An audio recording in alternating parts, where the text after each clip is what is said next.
On a single day, there were 2 encounters with him, single day. It's also there in one of the chapters. In one, the Karnataka police missed him. In Hindi, you say amne samne. Tamil, near ediril. Edirum pudurumaga. Apdi nikkumbodhu in the distance he escaped. Suddenly they found some rustle in the bushes, and out comes Veerappan. He was also on a similar mission. He was also easing himself and coming out. This Nayak himself saw him, and he lifted his gun and he was about to shoot. And when he tries to squeeze the gun, that fellow has already jumped away from a rock and disappeared. Along with him, 3-4 fellows. Now, when that fellow opened the gun, the man eating the dosha here, Veerappan and party, they got alerted and they ran away. So by the time our people approached, they had disappeared. There was a story or a news or information that Veerappan is moving from. So these are the hills. This is his native village. This is the Ooty, and this is Moyar Valley and Kerala this side. Imagine. So he is going to come down and he is going to cross into this Moyar river. There is a beautiful village called Tengumarada. It's an elephant corridor also. So that information was the reason why the team was sent there. And many people are not willing to go. There's Vijay Kumar, his friend, and 2 more people, and it's a very small team, very, very dangerous. 4 people are going and staying in that island because they're very sure this fellow is coming. That island means it's a very slushy, dirty spot. And in the night, one day, he is having some problem of stomach. And the other he should have woken up the sentry, told him, and then gone. He makes a small mistake. He goes around the corner, he goes for his bathroom or something, and he's coming. He used to pan, he used to have this vetala, pan chewing habit. He took out, not his gun, he took out a arwal, sickle, put a line, and told, if anybody got the guts, cross this, then I will shoot them. Nobody crossed that thing. It happened in Nallur village, which is a Tamilian and Karnataka village. That was Anjay Kumar. அவர் பழங்குடிகளுக்கு ஆதரவா இருந்தாரு, நல்லது செஞ்சாரு போன்ற தகவல்கள் நிறைய இருக்கு. என்ன மாதிரி? பழங்குடிகளுக்கு ஆதரவா இருந்தாரு, நல்லது செஞ்சாரு, இது மாதிரியான தகவல்கள் நிறைய இருக்கு. உங்க பார்வையில் அது எவ்வளவு சரியானது, எவ்வளவு தவறானது? நீங்க என்ன விட ரவிச்சந்திரன் ஒரு அதிகாரி இருக்காரு, இங்க ஒரு இன்டெலிஜென்ஸ் இருக்காரு. நான் I am not very in-depth studying all the intelligence report and voluminous thing. I am a reader, but I am not a fast reader, and I don't read things which are not. So I have not done much research. But I can tell you, from the intelligence people, IB, number intelligence, state intelligence, Q branch, number அதிகாரிகள், இவங்க சொல்றதை வச்சு, it was very clear during particular time, 97லேருந்து எடுத்து 99 வரைக்கும் பார்த்தீங்க, 2000 வரைக்கும் பார்த்தீங்கன்னா, he was connected with Tamil Nadu Vidudalai Padai and Tamil Nadu Desi Ekam and various other groups. What was the experience of being involved in a podcast like? The opening of the podcast, just so everybody knows, opening of the podcast is in Mr. Vijay Kumar's voice. So, would be good. This is entirely a new experience for me because I keep listening to some of the management and leadership books and tactics on the audio format. These days, people don't have that much time to sit patiently and slog through books, plot through books. So this is a modern thing and in thing, and I think it's a very sensible thing to do. So I'm thankful to you for that. Okay. As far as my media interaction earlier during this ops is concerned, it's an unsolicited question, but I want to answer here because some media people are here. Sure. I was always very grateful to the media people because so many of them were my very close friends at that point of time. They let me be, they let me handle the ops. They never came and interfered with too much of bites and tips and what's happening and updates. I was left in total peace with all my dear friends, right from Jennifer Arul to Prabhu, so many hundreds of people from Chennai. That was one pleasant thing I had. They gave me the complete autonomy to be doing, except the local stringers of Satyamangalam. So, yeah. Great. So, I'd like to actually keep the format a little interactive. What we'll do is play out some snippets from the podcast, which will, I think, give all of you an idea of what it sounds like. And then we'll sort of have a discussion on the clips that are being played. So I think with that, if we can play the first clip, please. 18th October 2004, around 10 p.m. No matter how often you set a trap, the last few minutes of waiting are excruciating. Time slows down and your thoughts speed up. Invariably, you start thinking of everything that can go wrong, especially when you are engaged in a deadly game of double bluff with a quarry who has repeatedly proved to be dangerous and unpredictable, changing his plans in the blink of an eye. What if he does so again? I wondered. However, along with the apprehension, I felt a rising sense of anticipation. This could be the night when we would finally capture our target after months of planning and hard work. All that remained was to spring the trap. Would we succeed in doing something that had not been achieved in over 2 decades? It has to work. Please, let it work, I prayed. So just to set context, this is one of the opening sequences where we talk about Mr. Vijay Kumar and team in the final moments leading up to the encounter of Veerappan after, years and years of pursuing him. And the first question that came to mind when I read the book and of course was doing the podcast was, and I'm sure you've been asked this before, but what was that experience like? And specifically you talk about, and I think this is a recurring theme in the podcast, you talk about the sense of responsibility that you felt towards your men, towards your team.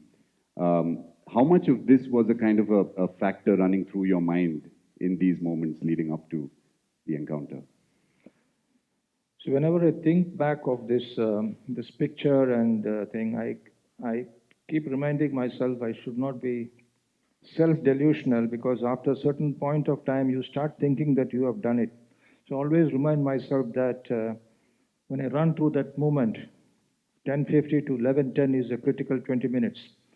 But every minute which preceded that, how I left Satyamangalam and got into the jeep and drove in the jeep, which was Walter was using it. Walter Devaram is a very illustrious police officer, my predecessor, who has done a lot of work here. Who was my driver? What all happened? Where was my gun? I had a pistol here and my AK-47 there. What all I was thinking, and when I reached that place, people were given 1 apple and 2 bread slices. That was a dinner for most of them. I did not have that. I mean, not that great sacrifice. I'm just mentioning the small moments, the micro seconds of that entire night is still with me.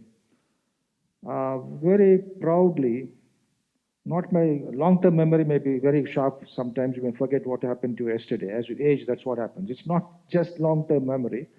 It's a feeling of gratitude for the kind of people who are involved there, what each was doing. On that night before going there, we were at a place called Dharmapuri Travelers Bungalow. And that is where a lot of things happened, finally, putting things in place. So when you say the onus or the sense of weight on you as a leader, that if you make a mistake, the entire thing is on you.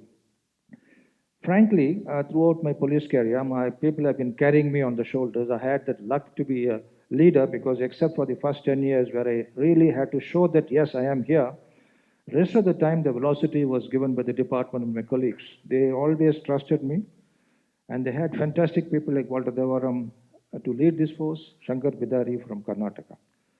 When I took over, it was a big weight on me, but I never felt the burden so much because these guys were willing to slog. So if you say the sense of responsibility, I have a knack of entering into partnership with the Providence, the man upstairs, that I really believe that whatever the human being tries his best, there are certain factors which come into play which can be beyond your control.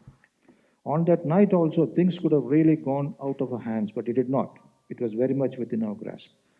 More than anything else, a sense of faith in yourself and the team, that was one. Secondly, I had that mulish or very obstinate confidence, that very adamant faith that we will achieve it. That was the only thing which kept me going, to sum it up. And just to follow up to that, there was so many near misses, so many sort of, close encounters. And he always seemed to, and as you listen to the podcast, I think you'll really realize how many times they, Mr. Vijay Kumar and team came perilously close to catching him, only for him to slip away at the last minute. It was almost like, as you said, Providence or, whatever sort of otherworldly forces may be at play. So did that add to the sense of insecurity that, is this again going to be a, missed attempt? Yeah, I knew that this guy is very, very capable of getting out of your hands. Is a very eel-like, elusive, not easy to grasp and hold, grapple with. But I also believe the cat has got 9 lives. You cannot have indefinite number of lives. He has already exhausted many of his luck. On a single day, this looked like a very, actually a fictitious or a matter of fiction book. On a single day, there were 2 encounters with him, single day. It's also there in one of the chapters. In one, the Karnataka police missed him. In Hindi, you say amne samne. Tamil, near ediril. Edirum pudirumaga. Apdi nikkumbodhu in the distance, he escaped. The Nayak, Karnataka, one team assistant commandant, a good friend of mine, an absolutely dedicated officer. He had gone and he was resting near a rock, and these people had gone round the corner to pee. Suddenly they found some rustle in the bushes, and out comes Veerappan. He was also on a similar mission. He was also easing himself and coming out. This Nayak himself saw him and he lifted his gun and he was about to shoot. That man was about to lift his gun. For some reason, I don't know what happened that day. It's a very, I mean, these are all things incredible. You will think normally, how can it happen? It's like in a X-film or those movies with very funny things happen, which are not easy to believe. They miss each other, and when he tries to squeeze the gun, that fellow has already jumped away from a rock and disappeared. Along with him, 3-4 fellows. They did not fire a single shot on that day, and in spite of this close encounter. Same evening, that's a border village between Karnataka. Our officers get a news that he has ordered pancake, that is dosha. Yes, Veerappan has asked a particular house to prepare dosha and is going to come there. So our people went, Mr. Hussain, he's a ADSP retired, or SP retired, he's here in Rayapeta. Fantastic chap, excellent hunter, cook, gunsmith, and a multitasking kind of guy. He comes out with beautiful jungle cuisines. He bakes, he cooks, he does everything with nothing. With what is available locally, he can live off the land, that kind of chap. He leads the team, and they come and lie in wait 100 meters away from that particular house, 100, 200 meters away from the house. And they see there is no electricity there, some vague light there, and they think this is the time, and they start approaching. When they start approaching, suddenly there is a gunshot. When they get a gunshot, they are a little shocked. They get up and start running to that house. What has happened is, this gunshot was not from Veerappan, not from STF. There is a farmer who is every day bothered by the wild boar. Wild boar are the vermin. They come and destroy. They're very, very destructive. Like peacocks are also very destructive. Wild boar are destructive. Porcupine is very destructive. Elephants are destructive in a different sense. But the wild boars are one of the most destructive. They plow into the land and eat away all this beetroot, the root of the potato root, any root it will eat away. So this fellow was troubled by that, and he was waiting every day to kill as many boars. Not one boar, they come in 10, 15 of them. So when he found it, he opened the gun, and that house was very close to this dosha point. Now when that fellow opened the gun, the man eating the dosha here, Veerappan and party, they got alerted and they ran away. So by the time our people approached, they had disappeared. So there was a gap. So on the same day, there were 2 misses. So you are absolutely correct. My take was that since he has been missed so long and for so many times, I will be in a bit of luck. That was my hope and faith. And it turned out pretty well. Turned out. So great. I think when we recount some of the interesting episodes from the podcast again, one of the most captivating episodes is the Good Friday Massacre. Yes.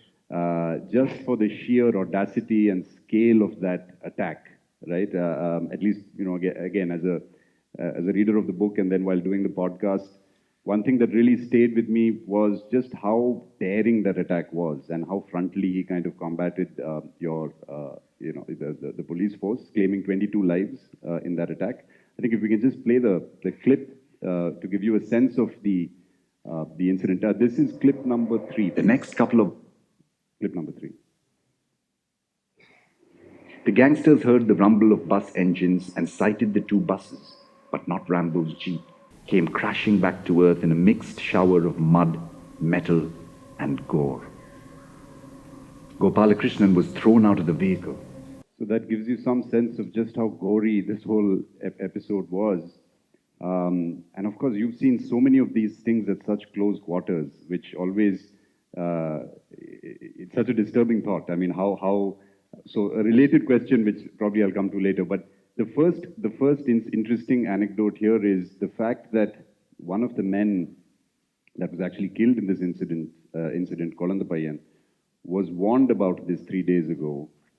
And he chose to kind of brazen it out and not tell, Rambo Gopalakrishnan also was the leader of the jungle force involved in this incident. Yeah, true. I'll just make two. Just two observations. This was a tilting point, a turning point, a grave mistake done by Veerappan, I would say. Supposing he has continued as a poacher or a hunter, he would have had a longer tenure maybe. This incident in which 22 people were blasted and killed, 15 were, I think, civilians. 15, if I remember, were civilians. 15 or 14. Because this man who was leading the operation is called Rambo. He was actually a phenomenal chap. His muscles were, you are also very fit, but nowhere near that, his muscles are like this, biceps are this, and thighs are like this, and he will walk like that. And he was the biggest muscle man of Tamil Nadu police, you can say, Rambo Gopalakrishnan. Some of you might have seen him. He's no more. He passed away in 2016. He had how many? 10 surgeries after this blast. He survived. He was standing in the bus number 1 with his bulging biceps like that. And Veerappan was trying to see through binocular or whatever. He was waiting for him. He thought he will come in his jeep. But the jeep broke down. So they borrowed the bus of Karnataka. They came in 2 buses, bus 1, bus 2. When they arrived, there were 10 pits with 14 feet distance, and in each pit more than 10 kg, 15 kg of ammonium nitrate, gelatin, diesel, and various things mixed. There was a 12-volt battery connecting, and there was one fellow called Simon. What is interesting is, on a Good Friday, this not-so-good Christian, he had a cross, but he was not too religious, I feel. That's what I've written in the book.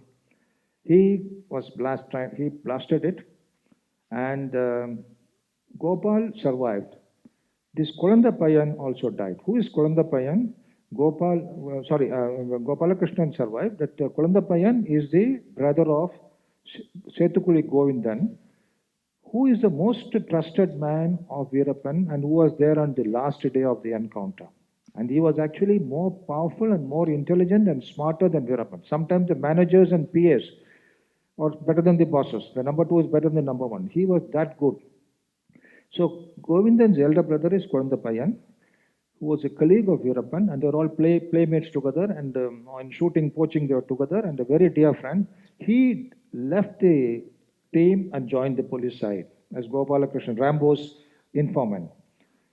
So Kolandapayan's wife was warned by Govindan, that is, the younger brother sending word to the elder brother's wife, tell your husband not to come into the forest. Why? Because Veerappan put a poster abusing Rambo in filthy Tamil, saying that you are not born to a mother and you come and let us have 1-to-1 and all this. Rambo should not have taken the bait, but poor fellow, Rambo being Rambo, he said, I am coming. He almost announced he's coming and he went in 2 buses. You can't do the jungle tactics in this open brazen, it's not an open war. He went, he was so much a bold fellow. He is also from Arasu Padayachi, a sub-martial community, just like Veerappan himself. He went there. Now what happened to this lady? She tried to convey to the husband, but the husband only told Rambo Gopalakrishnan, sir, is it necessary to go? Things are not good. That's all he said. He didn't want to say anything more. He didn't want to make him angry. He didn't say that. No, he said, no, we are going. Next day, this was 3 days before. Next day again, this lady, that is his Kolandapayan's wife, is found near the ghat. Again, another small boy comes and warns. Message from inside. Better watch out. Tell your husband to stick to the hoe. But Kolandapayan, being a very loyal and simple man with old virtues, he did not know how to convey this effectively to Rambo. Again he tried. some other time, something else. That is, let us do it some other time. But Rambo just went like a Rambo. That incident made Karnataka Chief Minister to visit the injured. Tamil Nadu Chief Minister also visited, Jayalalitha visited Gopalakrishnan at Salem Sarda Hospital or some hospital. And the decision was made to form a very strong STF. STF, right. So that was the turning point. Just like in LTTE, killing of Rajiv Gandhi was one turning point against LTTE internationally, and several other incidents also. This was a turning point, I would say. So this is an important incident, apart from the huge human loss and how the whole incident happened. This was a turning point in his life. Yeah, fascinating. Speaking of human loss, one is, of course, loss inflicted by the enemy. The other is loss inflicted unintentionally and, against all sort of expectations. And I think there's one very poignant moment in the book and the podcast where Vijay Kumar, his life is taken by a fellow police officer. And as a reader, I think some of you have read the book. Certainly, when you hear the podcast, I think this part will really strike you as a strong example of what's known as the fog of war, in some sense. Fog of war, of course, refers to a more, intense battle situation, but fog of war can also occur when, you can no longer distinguish between enemies sometimes and people on your side of the fence. If we can play out the next clip and then briefly talk. Suresh knew by now that he was not imagining things. This was for real. Something or someone. His mouth stuffed with betel leaves and areca nuts, he replied with difficulty through the haze of pain. Dey, suttuteda. Suresh froze. The horror of his action hit him with sickening force. He threw down his weapon and ran towards Ananjaya, weeping inconsolably. The other two men who had woken up at the sound of fire were shocked by the sight. They rushed up to Ananjaya, who was, ironically, consoling Suresh. Parvailla, he said, as he lay cradled in his buddy's arms. Then he muttered his sister's name twice and added, "Take care of her." Those were Ananjaya's last words. I would just want to mention this is in people in uniform, in police or army. They get into a special kind of bonding with the teammates because they are in extreme danger. They are cutting all the tactical corners all the time. And thick friendships are born in the face of teeth of danger or death. Now, in such a situation, what has happened here, I have seen it in Kashmir also in several places. In Kashmir, not connected with this theme, but one inspector was just on a bund, on a field. The house, the militant was shooting. That inspector wanted to get a good angle and he lifted. When he was lifting his head, that is the precise time from the next bund, his constable is also taking a shot. That shot, the angle is getting him here, and the inspector falls. You can imagine the kind of trauma that constable will have. Similar thing happened here. The Eastern and Western Ghats meet very rarely, and that is at one point the meet is called Moyar River. It is just below Ooty. And there is a small stream of a river which is, according to the monsoon and rains, the river will have more water. Even a small crocodile, this big crocodile I've seen, I used to float around there and I used to take bath. That Mangalapati is our camp. Now in Moyar, near Bhavanishaka Dam, before this river reaches Bhavanishaka Dam, there is a very slushy area. I don't think I've seen any kind of slush anywhere else. You go there, you will go this much deep into the slush. You can't walk. You have walked into the snow, but walking into slush is more difficult. There, kind of an island, a small patch of land, little elevated with a tree. This tree is there. There was a story or a news or information that Veerappan is moving from. So these are the hills. This is his native village. This is the Ooty, and this is Moyar Valley and Kerala this side. Imagine. So he is going to come down and is going to cross into this Moyar River. There is a beautiful village called Tengumarada. It's an elephant corridor also. So That information was the reason why the team was sent there. And many people are not willing to go. There's Anjay Kumar, his friend, and two more people, and it's a very small team, very, very dangerous. 4 people are going and staying in that island because they're very sure this fellow is coming. That island means it's a very slushy, dirty spot. And in the night, one day, he is having some problem of stomach. And the other he should have woken up the sentry, told him, and then gone. He makes a small mistake. He goes round the corner, he goes for his bathroom or something, and he's coming. He used to he used to have this vetala, pan chewing habit. And he was all the time chewing. So when he came, the other fellow was sleeping, and suddenly he got up and he saw the shell out. By mistake, he asked him, but this guy did not properly reply. He took it easy. He said, something he said. By the time, out of panic or shock, he shot his own dearest friend. That is the biggest loss we had, because Anjay Kumar was a fabulous chap. In one incident, when about 2,000 people came mob to attack the police, he took out, not his gun, he took out a arwal, sickle, put a line, and told, if anybody got the guts cross this, then I will shoot them. Nobody crossed that thing. It happened in Nallur village, which is a Tamilian and Karnataka village. That was Anjay Kumar. He was a truck driver before he became a policeman. And he had only one memory when he died. He said, look after my sister. Because he was very passionate about looking after. He says, look after my sister. And what happened to this boy who shot him? He became half mad.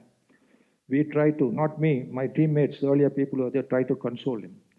They tried to tell him that this could have happened. It's not your fault. Because when you woke up, you saw him, you challenged and you opened fire. But he was inconsolable. He could not be convinced. He left the force and went away.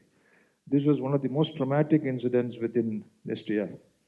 So when the 4 came, 1 was dead, 2 were carrying his body, and the buddy's weapon was taken away because we didn't want him to shoot himself. This happened much before I joined, but this is what I came to know. So this is a very important part of this. Yeah, and right after this happened, he threw himself, I think, on the gun, and he wanted to take his own life. He wanted to shoot himself. That's why they took away the gun from him and kept him like that. Yeah, it's really quite a sort of a emotionally disturbing sequence. I think we probably have time for one more sequence from the podcast, and then we proceed to questions. And this is Operation Cocoon, the now famous Operation Cocoon, which finally nabbed Veerappan, which we started the podcast with as well. So it kind of does a loop and comes back to that in the end. If we can play the final clip. This is in the heat. This is T minus 5 seconds to when the encounter actually takes place.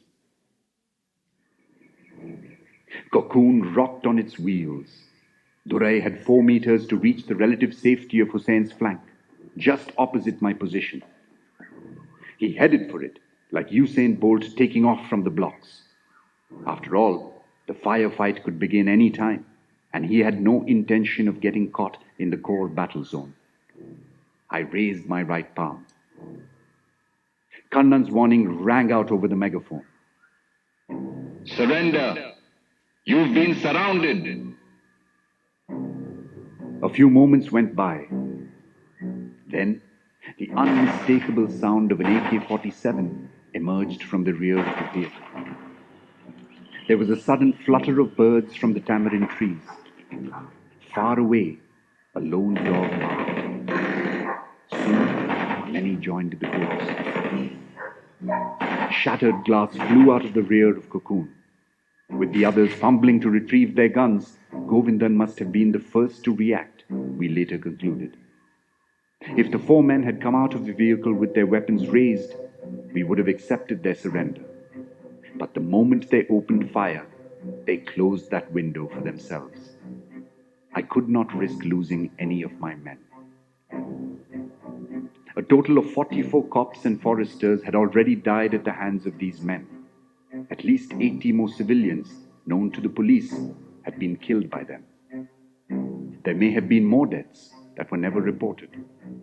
Those people were probably killed in multiple brutal ways. It would end tonight, one way or the other. Our response was instant and overwhelming. Grass hosed down on Cocoon from every direction. Bullets zipped all around, along with the rhythmic flashes of guns. I felt something hot on my neck. Empty shells were spewing from my buddy Sundaram's AK. Since we were standing close together, some of them scalded my neck. I shuffled to my left, flicked my gun to burst fire mode, and let go. After a few bullets, I paused briefly, as did the others. Another couple of reports of a self-loading rifle and a shotgun came through Cocoon. Kannan reiterated the terms for surrender. There were a few more shots, followed by a volley of the SDF's response. I signaled the teams to stop. Another pause. This time, there was no return fire. Would you like to just elaborate on that pretty iconic sort of moment, right? I just, when I was writing this, I made it like D minus 20 minutes, D minus 1 minute, D minus seconds. Because like I said, those seconds were splittable in my mind. When the information came that yes, he is sitting there, this was conveyed on the walkie-talkie, cell phone, Kannan cell phone. Luckily, we had 4 trees there, and I was standing on close to one tree, and you had to go to the next tree to get the signal. Signals very peculiar, this thing that you may get a signal here, but you may not get a signal at that point, like that. So he got the correct point from where he could speak. So exactly at that time, must be around 10:40, around that time, he got the signal, the thing is coming. The code word was Tabal. Tabal means dark. Post is coming. Post is a code word for the team. It's coming. So we knew it's coming. And the lights fog lamps were on, and the blue lamp was on. Blue lamp on top and fog lamp on the headlamp, which means all the 4 are there, and the other lamp means all are armed. These 2 signals were the signal because the driver was our man. So he put on the fog lamp, put on the headlamp to show that people are there, 4 people, full team. He didn't say 4 people because we couldn't convey. There were actually one more fellow also, 5, and that fellow got down on the way to his good luck because he was not part of the team. So when they moved from there, we knew precisely it's coming, and we had, even those days, we had imported some technology very clandestinely from Taiwan. Clandestinely means without any proper channels. Nobody asked us to get permission. We got it through some other channels, through the flea market or some other market, Burma Bazaar or whatever types. And we had installed the cameras inside that van so that we know what is happening there. Unfortunately for us, when the van started coming, the reception team was here, and technical team was waiting here. And as it started moving, the picture became hazy. We could not make out whether it was this man at all. But he said there are 3 or 4 figures. And finally, when the signal completely failed, that is where you said, I had to take a chance because the information is, yes, Tabal is coming. How did he say Tabal is coming? Because that man is sitting near a paratha shop, night joint, and the man inside, the commander, the driver is here, the commander is here, Sub-Inspector Velladurai. Sub-Inspector puts his hand outside and does this. And the people in the passengers are not able to see this. That man who's watching there from eating, that fellow, he notices, and on the basis of this signal, that man is calling us and telling Tabal is coming. Actually, there is no confirmation from Velladurai directly to me. It's all based on this man doing this, that man interpreting, saying yes, because he sees the lamp on, he knows that yes, people are there, people are armed, and he is that faith. He is conveying to this man, and we are taking a chance. So the vehicle was parked at a place where you have the traffic cones, orange color cones which you see in the traffic. We had kept those cones ready. That was placed, 4 cones there, 4 cones here, and the road was controlled by us. It was not a very arterial road. We had cut off all traffic, and there was no traffic coming there. So only this was coming. This side traffic we had cut off far away. But nobody knew why we were cutting off the traffic. Even the local police were not aware because 20 kilometers from the mobile. So this place was sanitized under control. One thing about the dog barking on the last day. 2 days before, on 16th evening, I went along with Kannan, my number two, who made a major contribution. Sandamare Kannan, fantastic intelligence operator. He had a massive contribution. We went there and we surveyed that area and we found that small one-room school. There I stopped and waited. We went another 100 meters here. There was no barking of dogs, no disturbance of any village. Village was far away. And it is very important for tactical operation to avoid dogs. When you go for any raid on hooch, raid on gambling, raid on any village, the dogs are the biggest alarm alerters. The dogs make a problem. That is why in tactical forces they say, have you dog-proofed yourself? That means, are you in a position to see that the dogs don't detect you? That is why when they go operation, sometimes you put the same scent of the same mud on you and go. That is a little away from this subject. Sure. But what I'm saying is we chose a place where we are very confident. And that is what happened. So the whole transaction happened very fast. And the people got down from the vehicle. And one driver came my side. I pulled him away. Driver did this to me, saying that, I mean, he could not talk because we were in a hurry. Veladure walked to the other side, across the road. And they were kept away. Thereafter, we secured it. We gave that whatever warning was required, and then the whole thing ended very quickly.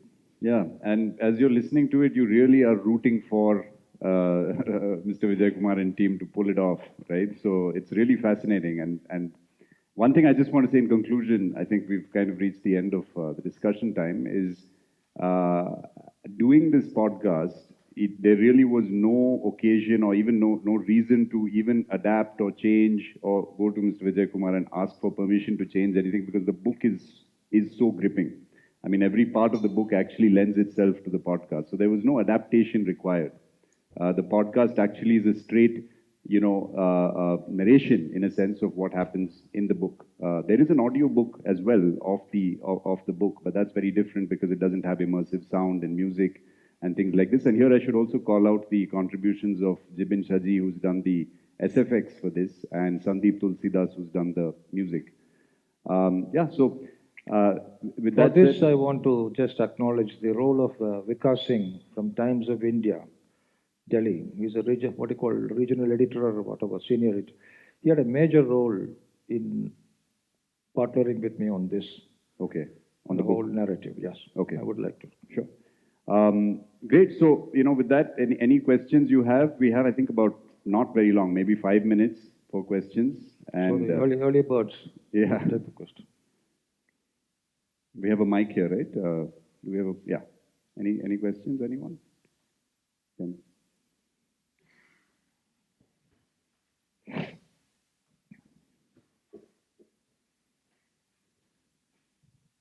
Hello, sir. I'm Muskan from DT Next.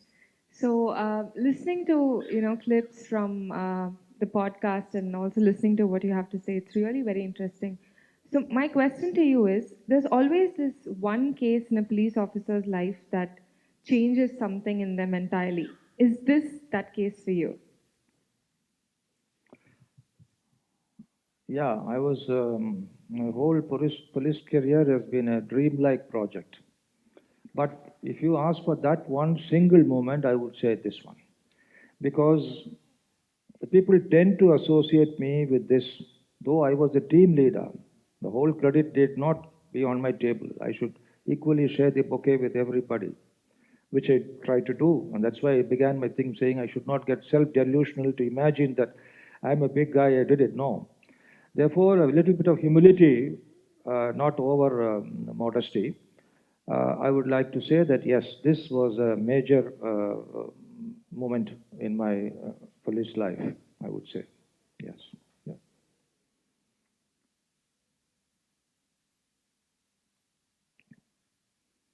Anyone else? Somebody is waiting for one-to-one. So that one-to-one should have to be very, very brief then. Okay. Yeah. Okay. Anybody else? Anything? Anyone from the Asiaville team? There we go. Yeah.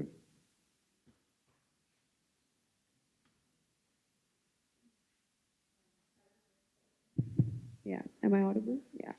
Hello, sir. So, from all the snippets we heard, the podcast sounds amazing. I wanted to know, like, this happened many, many years ago. So, to hear all of that, and when you close your eyes, what do you think about it now? Like, what does the podcast make you feel? What's it? No, when you close your eyes and hear the podcast, what does it make you feel? Since so many years have passed since this all happened. Yeah, for me, see, for me, since I have been emotionally, my stakes, emotional stakes, I've been with it even when I was not in the STF. I had no business to be thinking of this mission. I was in Kashmir. I was thinking of this. When anybody insulted, because police became a cartoon character, and people started mocking at police about their sincerity and their competence, ability, and so on. And so many human rights charges and all sorts of things came.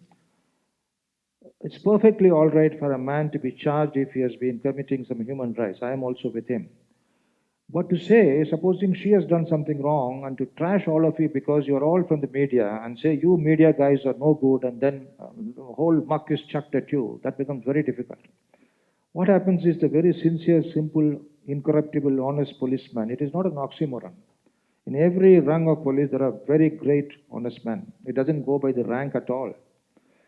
And STF was a unit in which voluntariness or the willingness to commit was number one. Walter Devaram asked for 60,000 people.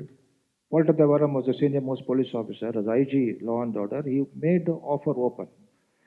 Please let me know whether you want to come and work in the STF. After that Good Friday massacre, he threw the doors open, and he took only the first 250 people who offered immediately. Who offered immediately, the first man, not because his IQ is 250 or so, his IQ may be just 100. He may be a very dull boy, but he's a keen fellow. He said, I will now stop. 250th, he closed the doors. And you know how the many of them came? There is one Mohan Nawaz, even now is an officer in Coimbatore, ADSP. He was a sub-inspector. He was so passionate. He was feeling insulted that this kind of things going on, that Rambo has been attacked, 22 people died, and atrocities have been going on. Hari Krishna, SP, has been killed in Karnataka the previous Independence Day, one day before the Independence Day, 1991 or 2. So his blood was boiling out of passion. He didn't have a hatred for Veerappan. Veerappan is nobody to any of the police officers, no animosity. We have nothing against him. But because it is a challenge to the institution, some of these people thought it is my burden. Not everybody thinks like that in any department. When media is insulted, not all of you may be feeling insulted, but some of you may be feeling, why are they talking like this? That is called the khaki wall. He felt the egg is coming on my face. It is my honor and duty to defend. He simply did not take the permission of anybody. He wrote in the general diary of the police station. We have got something called the general diary. He said, IG Law and Order Uttaravin period. That is, on the instructions or the offer given by IG Law and Order, I am leaving. He wrote and went away. He could have been dealt with under disciplinary proceedings for defiance and running away from the police station. He deserted the police station to join a tough force. That was the quality of those guys. So this was the kind of bunch which was assisting us. So my emotional commitment was, when people were mocking, there was one article by a guy called Shekhar Gupta. Do you know Shekhar Gupta? Shekhar Gupta is a media man. He's a famous man. He's running his own this thing now. He's a friend of mine later. He wrote an article saying, what is Tamil Nadu police doing and what is Karnataka police doing? They are fooling around. They can't catch this man. Whereas in Punjab, a giant of an officer called KPS Gill, have you heard of KPS Gill? He turned around the terrorism situation in Punjab. KPS. Why they don't have KPS Gill? Why they don't have Robero? Why they don't have... I was in BSF those days. I was not here, but I wrote a letter to him saying, don't underestimate Tamil Nadu police. Don't underestimate Karnataka police. There are people like Walter Devaram, Shankar Bidari, Sanjay Arora. I wrote 5-6 names, Tamil Selva, not my name. And finally I wrote, even I am willing to join, given a chance. So that was a kind of commitment even outside. So we were all committed before joining the force. And many people did not marry, postponing their weddings so that they'll be able to complete the operation. That was the kind of team. So I may look as batting for my side because this is the perspective I have of my side. So, but I said antagonism or the opposition or who is the other side, adversary, is not important. It is important to the extent that he is an offender under the eyes of law. But without personal animosity or animus or hatred, you can still do a job. That is why when many people went on criticizing the action against Veerappan, I never answered because it is not my job to go on answering this kind of people who say, no, this was like giving buttermilk. He was sedated, he was taken. Yes, there were a lot of interesting plans which were made. But this cocoon was not that way. This is from God's truth and all my team knows and there's nothing more to say. So why should I be defensive? I just ignore them. It is their right to say something. I should not step down and keep arguing with those people. Thank you. Sir, Veerappan அவர்களை பற்றி யார் அது? சொல்லுங்க. வீரப்பன் அவர்களை பற்றி நிறைய தகவல்கள் இணையத்தில் இருக்கு. அதுல எவ்வளவு தகவல்கள் சரியானது, எவ்வளவு தவறானது? என்ன தகவல்? இல்ல, அவர் பழங்குடிகளுக்கு ஆதரவா இருந்தாரு, நல்லது செஞ்சாரு போன்ற தகவல்கள் நிறைய இருக்கு. என்ன மாதிரி? பழங்குடிகளுக்கு ஆதரவா இருந்தாரு, நல்லது செஞ்சாரு, இது மாதிரியான தகவல்கள் நிறைய இருக்கு. உங்க பார்வையில் அது எவ்வளவு சரியானது, எவ்வளவு தவறானது? நீங்க என்னை விட ரவிச்சந்திரன் ஒரு அதிகாரி இருக்காரு, இங்க ஒரு இன்டெலிஜென்ஸ் இருக்காரு. நான் வந்து ரொம்ப I am not very in-depth studying all the intelligence report and voluminous thing. I am a reader, but I am not a fast reader and I don't read things which are not. So I have not done much research. But I can tell you, from the intelligence people, IB, நம்ம intelligence state intelligence, Q branch, நம்ம அதிகாரிகள், இவங்க சொல்றதை வச்சு, it was very clear during particular time, 97ல இருந்து எடுத்து 99 வரைக்கும் பார்த்தீங்க, 2000 வரைக்கும் பார்த்தீங்கன்னா, he was connected with Tamil Nadu Vidudalai Padai and Tamil Nadu Desi Ekam and various other groups. I have no complaints against him. தமிழனுடைய விளைவு, அதனுடைய பற்று, அதனுடைய ஆர்வம், if he is passionate about a language, I have no quarrels about it. That is a different aspect. I am not interested. But when he was indulging in violence, when he had killed 124 people officially known, 124 பேர்கள் எஃப்ஐஆர்ல இருக்காங்க, அதெல்லாம மற்றவங்க நிறைய பேர் இருக்காங்க, including 44 foresters and policemen. It is my duty to get into that operation, that's all. But he was definitely involved with those people. அது ஒரு தனியான ஒரு பெரம்பலூர் திருச்சி அந்த பகுதியில் சில பேர் வந்து அங்கேயே தங்கி இருந்து இவர்கள் அந்த காட்டினுடைய பாதுகாப்பில் இவர்களுடைய கண்ட்ரோலில் மியூச்சுவல் சப்போர்ட்டில் இருந்திருக்காங்க, அதில் சந்தேகமே இல்லை. ஆனால் அந்த வாக்குவாதத்திலேயோ அந்த இதுலேயோ நான் செல்ல விரும்பவில்லை. அது வந்து ஒரு பற்று ஏற்பட்டு தவறான வழியில் அவர் போய்விட்டார், அதில் பிரச்சனை இல்லை. நம்ம பிரச்சனை லா அண்ட் ஆர்டர் சம்பந்தப்பட்ட சில பிரச்சனைகள். அதனால தான் நம்ம ஆப்ரேஷன் எஸ்டிஎஃப்.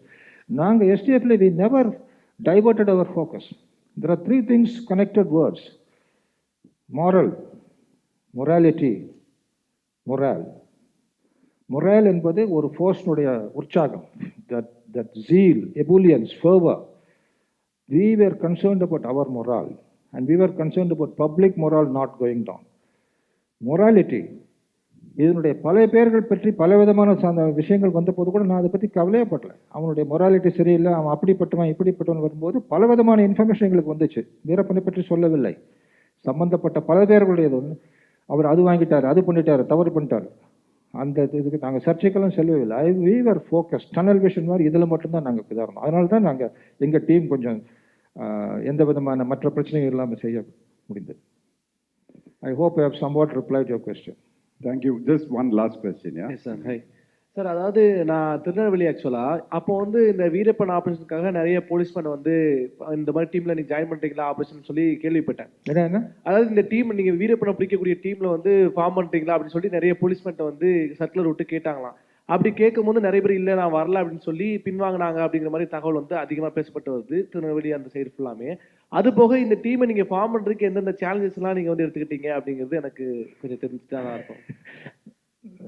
இது வந்து நீங்க என்ன கேக்குறீங்க, சில பேர் வந்து வரவே இல்லை அப்படிங்கிற மாதிரி ஒதுங்கிட்டாங்கிறீங்களா? அந்த ஆபரேஷனுக்காக ஒதுங்கிட்டாங்க, இல்ல வரல அப்படின்னு சொல்லி வீரப்பனுக்கு கொஞ்சம் பயந்துமே நிறைய பேர் வரல அப்படிங்கிற மாதிரி. இல்ல அப்படி பயந்து வராதவங்க வந்து ரொம்ப என்னுடைய பார்வையில் அவங்க அப்படிப்பட்ட வரவில்லை.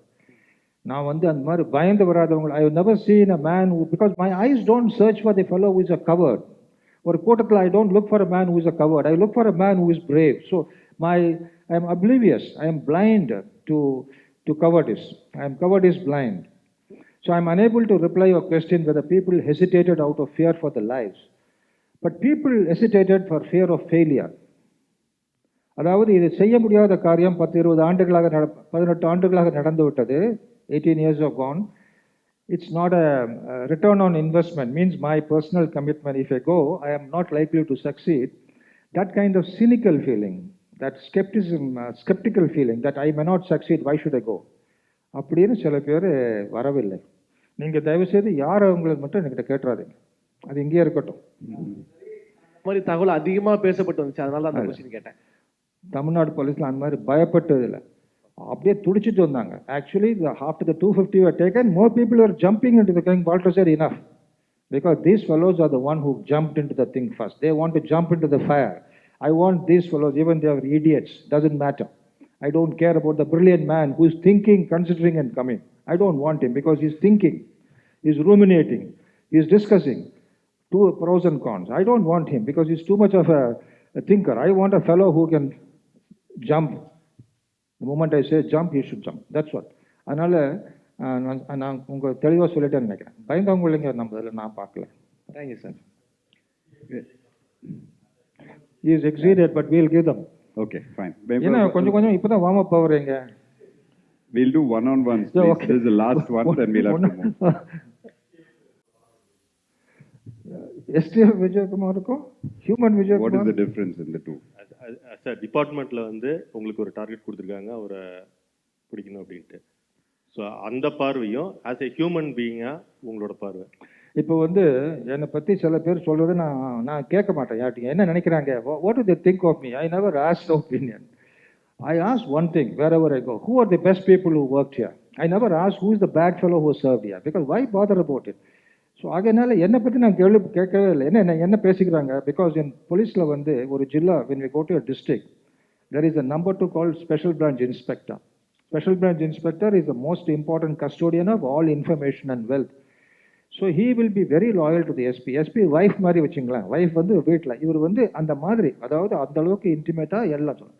சில பேர் கேட்பாங்க என்ன நடக்குது அப்படின்னு கேட்குறது வேற, என்ன பேசிக்கிறாங்க என்னை பற்றின்னு கேட்குறது ரொம்ப தவறு. நம்ம கேள்விப்பட்ட அப்படி இல்லை. என்னை பொறுத்தளவில் I don't see much of a difference between human being, because there is no contradiction in my personality in that sense.